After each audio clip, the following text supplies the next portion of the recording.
The proptech space as a whole is really interesting. There's some really elegant solutions being developed for some long-standing industry problems and some really great innovation. And I get so excited when I see a good one. But to be honest, I think a lot are trying to solve the wrong problems.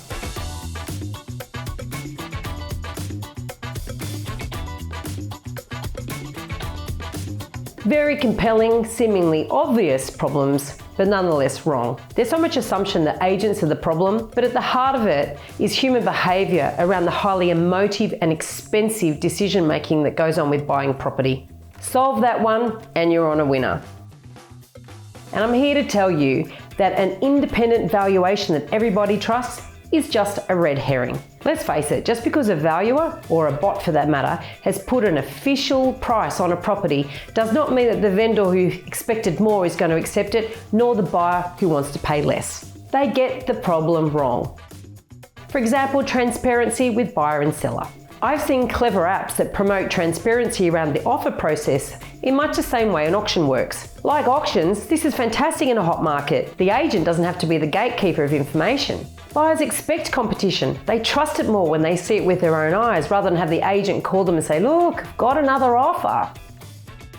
Whether the vendor is greedy or not doesn't matter because the competition is between the buyers. But you don't need proptech here because there's already a solution. It's called a public auction. I really don't know why they need to tech this stuff up because when the market slows, just like auctions, the transparency so celebrated in these apps becomes a liability. And I'll be very surprised if agents and vendors are still keen to use them in a slow market. When there's only one buyer on a property, the agent needs smoke and mirrors to get the deal done. And a clever app will get dropped like a hotcake.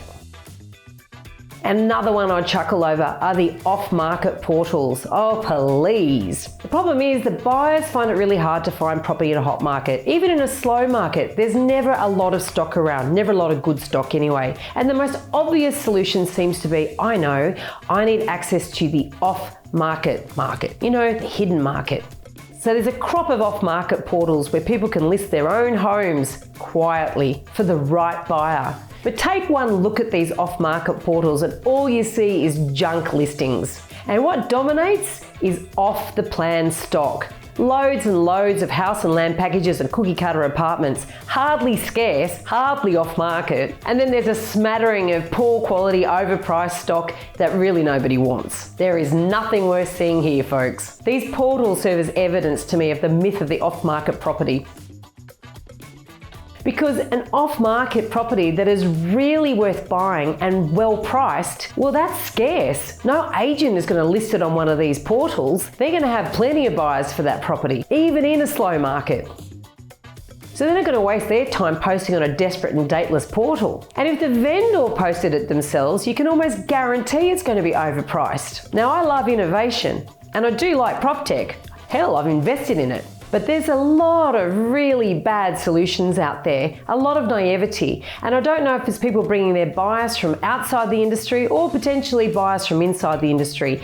But you know what? I think they need to get off this idea that the off-market is the solution and also transparency is solved by an app. It isn't, because nobody really wants transparency all the time. Not agents, not vendors, not buyers. And that's what I want to be transparent about here. But that said, I'm all for more truth, transparency, and trust in the property industry. So if you disagree with me, if you agree with me, or if you've got a proptech that you think is worth discussing, leave a comment.